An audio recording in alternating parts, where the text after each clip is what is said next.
The top stories tonight and why news. The Department of Transportation says it would review the proposal to close the North Avenue portion of EDSA to vehicular traffic for at least 30 days to facilitate the completion of the unified Grand Central Station. The government has located more Filipinos who arrived in the country from South Africa but to remain unreachable. Meanwhile, despite the declining cases, Malacanang said it is not yet confident in easing the quarantine restrictions in the country. Meralco customers should brace for higher bills anew this December. Good evening, Philippines and the world. Today is Friday, December 10, 2021. I am Herlene Delgado. Join us in the next hour as we deliver today's top stories around the Philippines and in other parts of the world. I'm Angelo Castro III. We are also seen in 1,935 satellite monitoring centers nationwide and via live streaming worldwide through the UNTV News and Rescue social media accounts and our website, untvweb.com. I am William Tio. First in the news. More Filipinos who arrived in the country from South Africa have been located, but two remain unreachable. Aiko Miguel reports why. 6 of the 8 previously unlocated returning overseas Filipinos from South Africa have already been traced during the ongoing back-tracing efforts of the Department of Health. However, 2 of the travelers from northern Mindanao and Mimaropa remained unlocated. Kampante naman po tayo na mahanap natin. Panawagan na lamang tayo naman po ay ang hiningi lang naman po natin ay ang kooperasyon ninyo. Pumunta na po agad at mag-report na agad sa mga authorities. At napaka-importante po ng inyong kooperasyon, especially na may kinakaharap po tayong itong pandemya, itong public health emergency po natin. Based on the DOH's report, all of these located ROFs arrived last November. 2 of them are admitted at Bureau of Quarantine's facility. Their COVID-19 tests will be released on December 12. 2 are ongoing home quarantine, both tested negative. While the 5th ROF completed 14 days quarantine, tested negative last November 26 and has been discharged. They are being strictly monitored to assure they are not carriers of COVID-19 variants of concern. So government is continuing our back tracing. We will continue to manage them accordingly. As much as possible, we would want really to locate them para ma-prevent natin kung sakasakali na magkaroon tayo ng transmission sa ating komunidad. That's part of our efforts in trying to prevent the entry and the spread of any variant of concern here in the country. Currently, no one has been sanctioned yet, but a person proven to be faking a comorbidity and lying will fine up to 50,000 pesos and be imprisoned up to 6 months. This penalty is stated in Republic Act 11332, or the Mandatory Reporting of Notifiable Diseases and Health Events of Public Health Concern Act. Aiko Miguel, UNTV News and Rescue. We serve the people, we give glory to God. The government's pandemic task force admits it is not yet confident in easing quarantine restrictions despite declining cases in the country. Meanwhile, more countries were included in the Philippines' red list. Rosalie Cos will tell us why. The Interagency Task Force for the Management of Emerging Infectious Diseases, or IATF, still awaits more conclusive data from the World Health Organization regarding the Omicron variant, particularly its rate of transmissibility, severity, and how well it evades immunity. This is the reason why the IATF is not yet comfortable declaring Alert Level 1 despite lower daily COVID-19 infections in the country. Unless nga we get more conclusive data from WHO, so unless we get that, kasi right now puro preliminary data lang kaya hindi kami wala pa yung comfort level kumbaga ng IATF to definitely put and set and finalize the parameters for Alert Level 1. So dahil ganun nga po, then we'll wait and see, kasi it's a developing thing with the WHO. So parang we're getting data, they're sending us data, but nothing nothing so conclusive enough to give us enough comfort sa IATF. Meanwhile, due to high risk of COVID-19, Portugal will be under the country's red list starting December 12 and effective December 15 onwards. Travelers coming from Portugal will not be allowed to enter the Philippines. Na-escalate po ang bansang Portugal sa red list simula 12:01 a.m. ng December 12, 2021. Kailangang sumailalim sa testing and quarantine protocols for red list countries, territories, and jurisdictions ang mga pasahero na nanggaling sa Portugal within 14 days immediately preceding arrival in the Philippines. Those who arrive on or after 12:01 of December 12, 2021. However, Filipino travelers under the government and non-government repatriation efforts are exempted from the entry ban, but they will undergo strict testing and quarantine protocols. They will have to present a negative RT-PCR test taken 72 hours before departure from country of origin and will be subjected to facility-based quarantine and RT-PCR test on the 7th day. If the RT-PCR test yields a negative result, the individual will complete the rest of the quarantine at home until the 14th day. For the unvaccinated, partially vaccinated, or whose vaccination status cannot be verified, they will also have to present RT-PCR test taken within 72 hours prior to their flight to the Philippines, complete a 10-day facility-based quarantine with an RT-PCR test taken on the 7th day, and observe home quarantine until the 14th day. Minors must follow the testing and quarantine protocols set for their parent or guardian. There are now 16 countries under the Philippines Red List, which includes France, South Africa, Botswana, Namibia, Zimbabwe, Lesotho, Eswatini, Mozambique, Austria, the Czech Republic, Hungary, the Netherlands, Switzerland, Belgium, and Italy. Rosa Licos, UNTV News and Rescue. We serve the people, we give glory to God. Meanwhile, the Philippines has recorded 379 new cases of novel coronavirus disease or COVID-19, pushing the nationwide case count to 2,836,200. In its latest bulletin, the Department of Health, or DOH, said that the number of active cases in the country stood to 11,905. Of these active cases, 4,860 have mild symptoms, 3,797 are in moderate condition, 2,060 have severe symptoms, 757 are asymptomatic, and 431 are in critical condition. The death toll, meanwhile, also climbed to 49,961 after 25 more people died due to the viral disease. However, 631 more patients were able to beat the illness. These brought the recovery tally to 2,774,334. Meanwhile, the overall global COVID-19 caseload has topped 286.6 million, while the deaths have surged to more than 5.2 million, according to the Johns Hopkins University. The United States is the worst hit country with the world's highest number of cases and deaths at 49,664,506 and 794,648 respectively, according to the CSSE, followed by India and Brazil.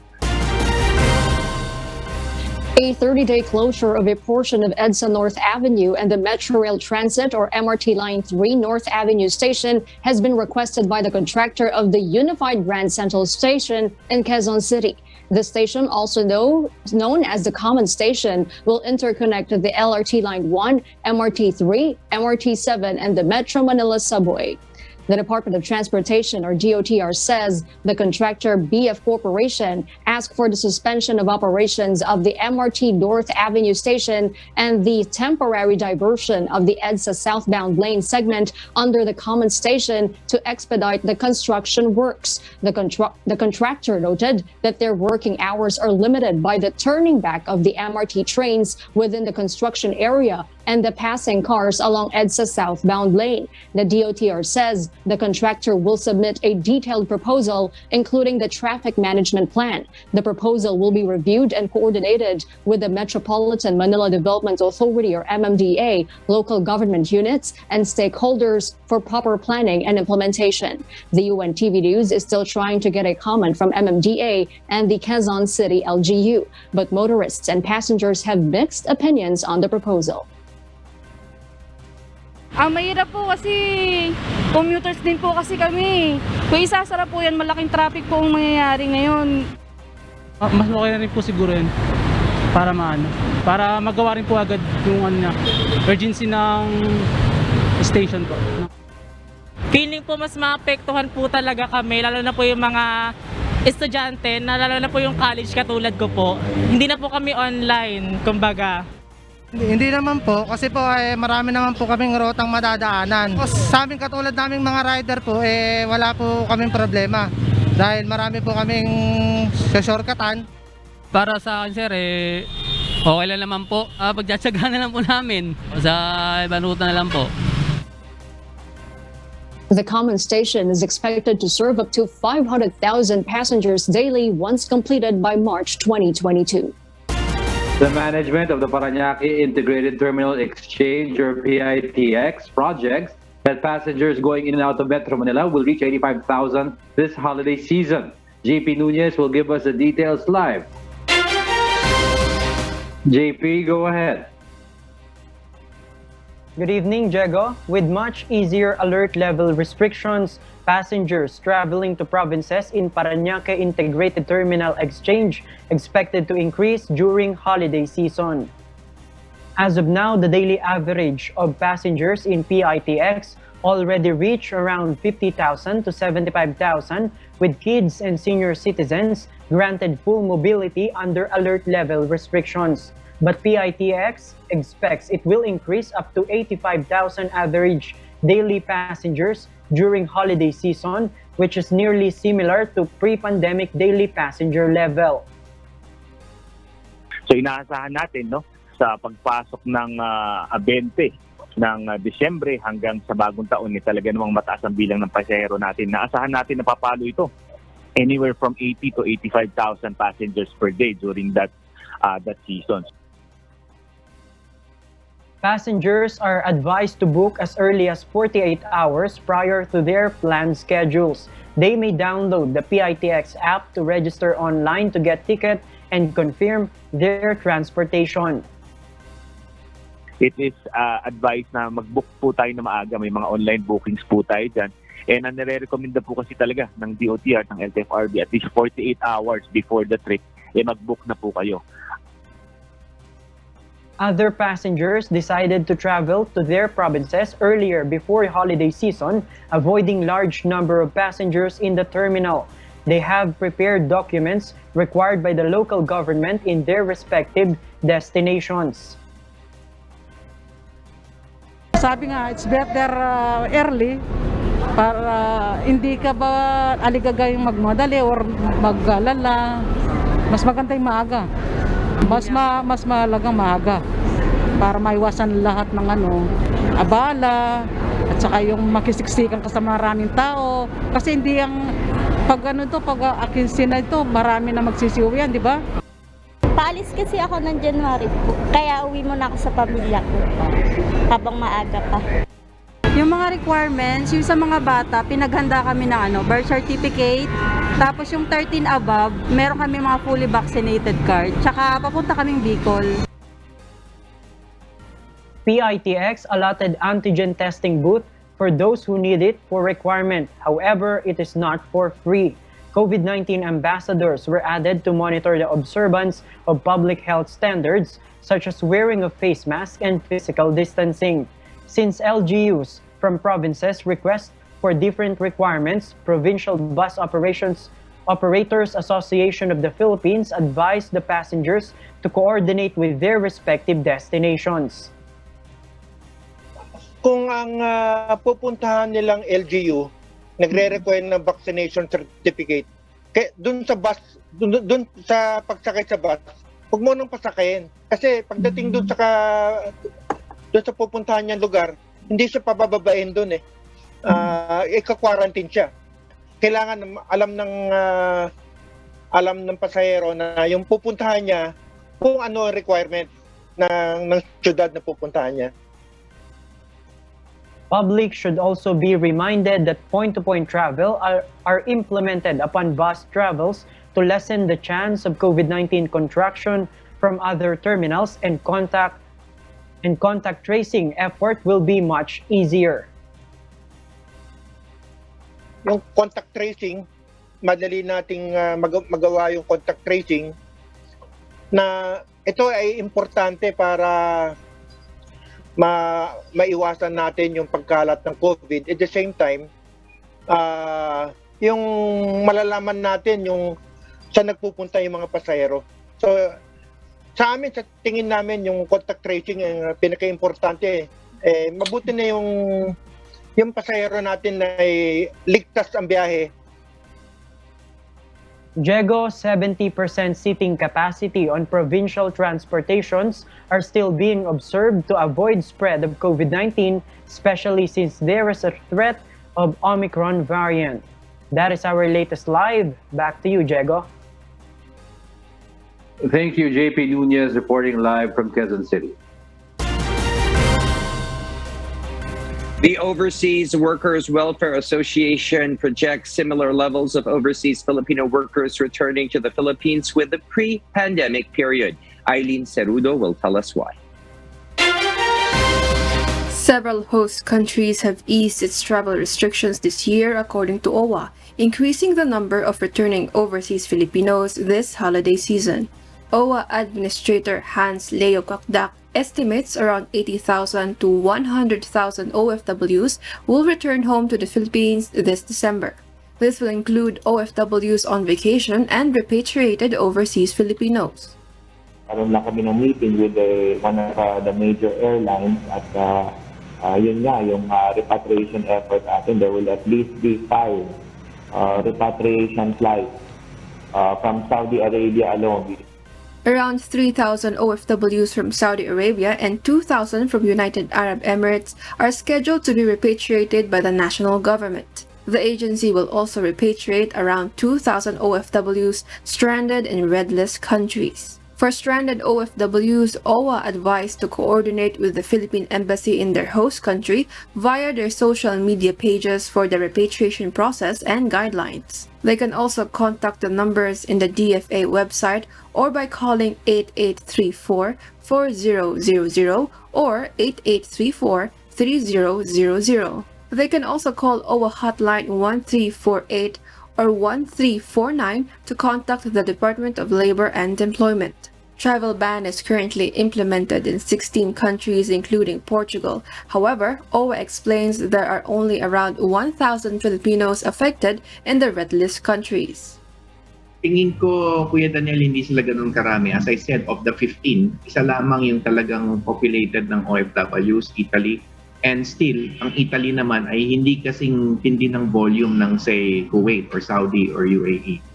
So ako ang tansya ko po dyan ay hindi aabot siguro ng lagpas 2,000. The agency assures the national government is prepared to assist OFWs affected by the COVID-19 pandemic. OWA said it will provide livelihood assistance and will cover the expenses for facility-based quarantine and RT-PCR testing. Eileen Cerudo, UNTV News and Rescue. We serve the people. We give glory to God. Several flights to and from Cebu have been diverted or canceled after a Philippine Airlines flight from Caticlan, Aklan skidded off the runway upon arrival this morning. The Philippine Airlines confirmed in a statement saying that the PAL flight PR 2369 experienced a runway excursion upon arrival at Pactan Cebu International Airport in rainy weather after a flight from Caticlan. The airline company assured all 29 passengers, 2 pilots and 2 cabin crew members were safe and able to disembark using the aircraft's air stairs. PAL said it is working with aviation authorities regarding the incident. Meanwhile, the aircraft was retrieved and cleared from the runway at 2:18 p.m. The runway was open for operations at 2:38 p.m. The Manila Electric Company increases anew its rate for the month of December. Asher Cadawan Jr. details why.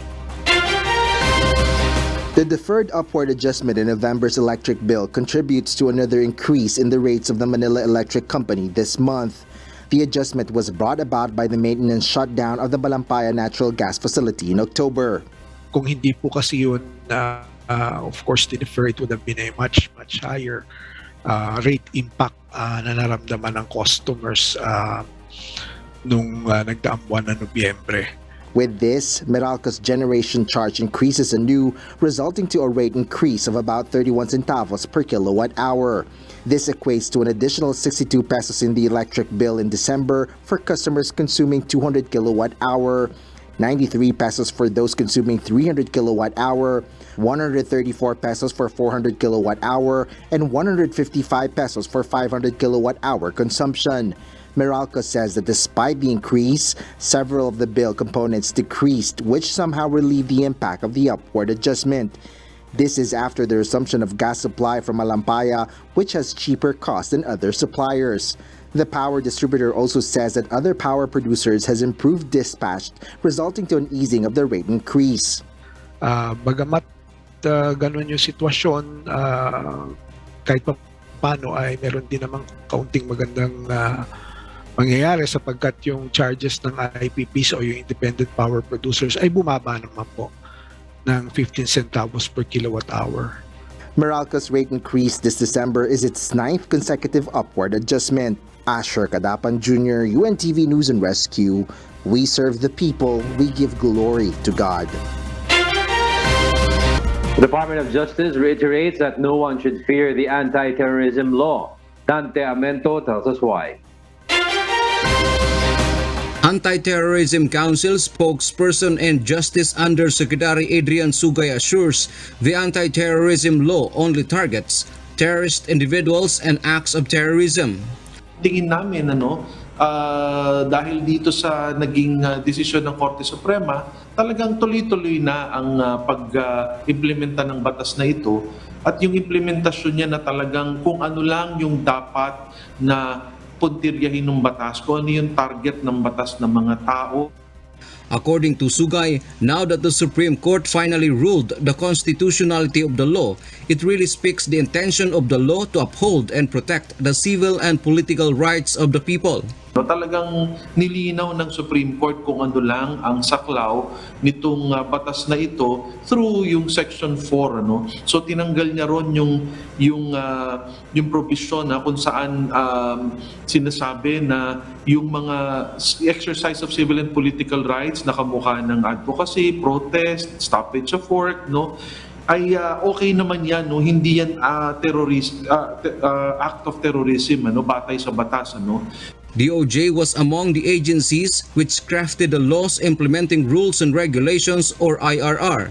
Meanwhile, the petitioners believe the law is still fatal, particularly to those critical of the government, the opposition and activists. Thus, they will file an appeal to the Supreme Court seeking for reconsideration. Ilalaban namin sa motion for reconsideration yung ang Anti-Terror Council, grabe ang poder niya. Ang tindi ng poder niya, pwede siyang mag-freeze ng account ng kung sino man at tingin niya terorista kuno. Pwede siyang mag-designate kahit sino pa man na gusto niyang i-designate. Kaya napakadelikado ng poder na yan sa karapatang pagtao. Justice Secretary Minardo Guevara, meanwhile, clarifies it is the right of every litigant or concerned party to seek a reconsideration, which is the essence of our judicial system. Dante Amento, UNTV, News and Rescue. We serve the people. We give glory to God. The Philippine National Police is reminding gun owners to be responsible in keeping and using their firearms. PNP spokesperson Police Colonel Roderick Agustus Alba said guns should be used only to defend oneself from attacks and other forms of lawlessness. Alba adds PNP Chief Police General Leonardo Carlos warned gun owners who irresponsibly brandish or discharge their firearm would have his license canceled. Firearms should always be concealed or secured inside a car or motorcycle, and it must not be brought inside the places of worship, public drinking and amusement places, and other commercial or public establishments.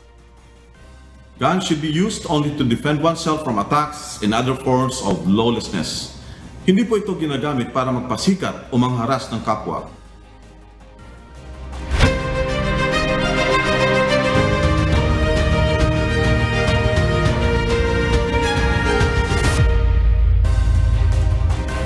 Vice President Lani Robredo bears her plans to generate jobs and livelihood in the country.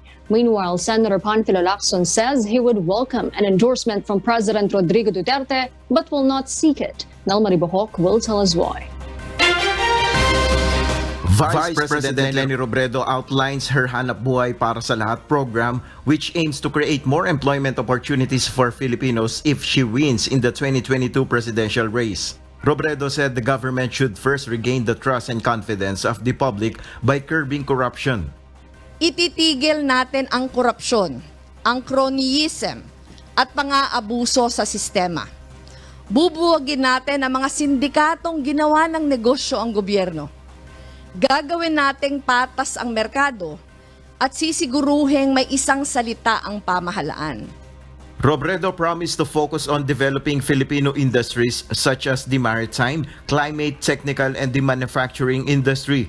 She would also put an end on all forms of discrimination being observed in workplaces by pushing more comprehensive anti-discrimination measures. Leo de Guzman, also a presidential aspirant, seems not contented with the agenda of VP Robredo. De Guzman emphasized contractualization should end in the country. Ang mukha ng contractualization ngayon ay yung manpower agency. Nandun na yung contractualization, hindi na endo. At ang dapat sagot dyan ay yung pagbuwag. Gusto na yung marinig na bubuwagin niya ang lahat ng manpower agency. Wala naman siyang tindig doon. Manila Mayor Isko Moreno talks to the 197 families who lost their homes in a fire in San Andres area. He promised to give 10,000 pesos each for the families to be able to buy the essentials to rebuild their homes. The Action Democratico standard bearer said he is prepared to waive his bank secrecy rights just like other aspirants. I think the law is there, and the law, protects every citizen as long as ito ba hindi gagamitin sa panggigipit sa kapwa, sa tao, di ba? The tandem of Senators Panfilo Lacson and Vicente Soto III is now in Cebu. In a media conference, Lacson said he would welcome President Rodrigo Duterte's endorsement, but he would not ask for it. Sabi nga namin, natin endorsements welcome, but we're not seeking it, especially openly. We not do that, because we also deserve our own to maintain our self-dignity intact. For Lacson, endorsement is similar to giving respect, which a person could not demand or ask. The tandem of Ferdinand Bongbong Marcos and Davao City Mayor Sara Duterte Carpio held a motorcade in different parts of Laguna. The unit team conducted 2 separate rallies at the Pamantasan ng Kabuyao and another one in San Pedro organized by local leaders. Other presidential aspirants like Senators Manny Pacquiao and Christopher Bongo have no political rallies today. Nel Maribuhok, UNTV News and Rescue, we serve the people, we give glory to God. The Department of Education will not push back its plans to expand the conduct of limited face-to-face classes amid the threat of the Omicron variant. Education Secretary Leonor Briones said they are continuously hoping that Omicron may not be as vicious as previous COVID-19 variants. 100 schools started holding limited in-person classes for certain grade levels last November 15 as part of the DepEd's pilot study. The list of participating schools has since increased to almost 300. The pilot will run until the end of December. Education officials are hoping to expand this by January. There is no pushing back for as long as it is not here, for as long as the danger is perceived to be milder, or maybe even there is no danger at all. In the meantime, we proceed. We cannot stop. And for the news abroad, U.S. President Joe Biden has gathered over 100 world leaders at a two-day virtual White House summit, urging them to lock arms to safeguard democracy. Jane Robles reports why live. Good evening, Jane. Good evening, Kath. Good evening, Kath. The White House summit, which aims to bolster democracies, stemmed from the tumultuous 2020 presidential election, when a former President Donald Trump and his allies allegedly overturned the results of the election. U.S. President Joe Biden called on world leaders to safeguard rights and freedoms in the face of rising authoritarianism and defining challenge of the current era. We stand at an inflection point in our history, in my view. The choices we make, in my view, in this moment, are going to fundamentally determine the direction our world is going to take in the coming decades. Will we allow the backward slide of rights and democracy to continue unchecked? Or will we, together, have a vision and the vision, not just a vision, the vision and courage to once more lead the march of human progress and human freedom forward? President Biden said his administration will keep fighting to pass two critical pieces of legislation that will shore up the very foundation of American democracy. However, critics say the Summit for Democracy risks heightening ideological divisions as it is an invitation-only event. Uninvited ambassadors of China and Russia were in a joint essay in the National Policy Journal during that time, accusing the Biden administration of exhibiting a Cold War mentality. Meanwhile, Beijing was particularly enraged over Taiwan's inclusion to the White House event. Chinese President Xi Jinping, in turn, held their own democracy dialogue, pushing the idea that China's political system is in fact high functional form of democracy of a different sort. Meanwhile, the U.S. administration said there will be a second summit next year that will serve as a global progress report. Kath? Thank you, Jane Robles, reporting live from Vietnam. Amidst the diplomatic boycott, UN Chief Antonio Guterres will attend the opening of the Winter Olympics in Beijing, China. Annie Mancilia details why live. Yes, Annie? Good evening, Kath. Secretary General Antonio Guterres of the United Nations has announced his attendance to the 2022 Beijing Winter Olympics as he received an invitation from the International Olympics Committee. His acceptance to the invite was announced by his spokesman Stefan Dujarric on Thursday amidst the diplomatic boycott announced by United States, Australia, United Kingdom, and Canada. The said countries will still send athletes to compete, but they will not send any diplomats to the event. The US-led boycott was due to the communicated human rights concerns and rising tensions with China. Meanwhile, according to China Ministry of Foreign Affairs spokesman Wang Wenbin, the boycott effort is an act of political manipulation. Moreover, Beijing warns that there will be consequences for those who take part in boycotting the Olympics. Kat? Annie, are there any other comments related to the diplomatic boycott efforts? Yes, Kat. Several advocacy groups have backed this up. According to China Director Sophie Richardson of the Human Rights Watch, this is an important step in challenging the human rights record of China. Other rights groups also called for a total boycott of the Beijing Olympics. Back to you, Kat. Thank you, Annie Mancilia, reporting live from Singapore. The biggest camel pageant in the world has disqualified over 40 camels due to beautification procedures. Mavian Dog will tell us the details live. Go ahead, Maeve. Kath, judges of the Camel Beauty Pageant held at the annual King Abdulaziz Camel Festival in Saudi Arabia have eliminated over 40 camels, as x-rays and ultrasounds reveal they had cosmetic enhancements. 27 contestants had their camel's body parts stretched with rubber bands, while 16 others injected Botox to the animals' heads to relax muscles, as well as collagen fillers to increase lips and nose size. Hormones boosters were also injected to increase muscle mass. The pageant offers a $66 million prize money, and to win the competition, contestants' camels must be judged based on the criteria of droopy lips, a big nose, and a shapely lump. However, cosmetic enhancements are strictly prohibited by the Camel Club organizers of the pageant, as this is a form of cheating. The organizers claim to stop all forms of deception and impose strict penalties among them. Regardless of the procedures, Jason Baker, the PETA Asia Animals Rights Group Senior Vice President, disagrees with the idea of a camel beauty pageant, describing it as a cruel farce, subjecting animals to cruel surgical enhancements. Kath? Maeve, how many participated in this camel pageant in Saudi Arabia? Actually, Kath, around 33,000 camel owners participated in the pageantry, and they not only come from Saudi Arabia, but also from the US, Russia, and France. The 40-day event also attracts over 100,000 tourists, making it the biggest in the world. Kath?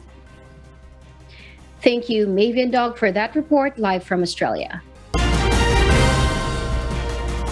As the year 2021 comes to a close, Google just released its year in search list last Wednesday to reveal the top trending global search topic. Last year, 2020, anything related to the term coronavirus was the peak of the trending list as the pandemic shook the world. Sports topics dominated 8 out of the top 10 searches in the list, including the cricket match between Australia and India, as well as India's matches against England and New Zealand, T20 Cricket World Cup, Indian Premier League, NBA, Euro 2021, and Copa America. Popular Netflix show Squid Games and the death of rapper DMX were the only non-sport related search terms included in the list.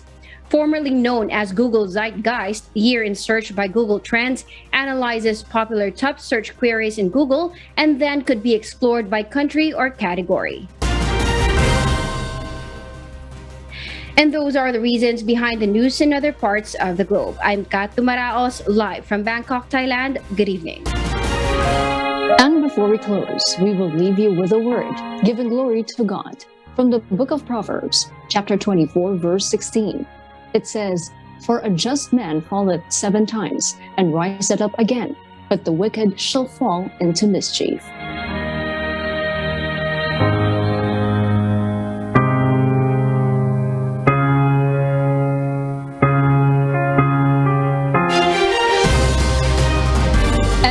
Reasons behind the news, December 10, 2021. I am Harleen Delgado.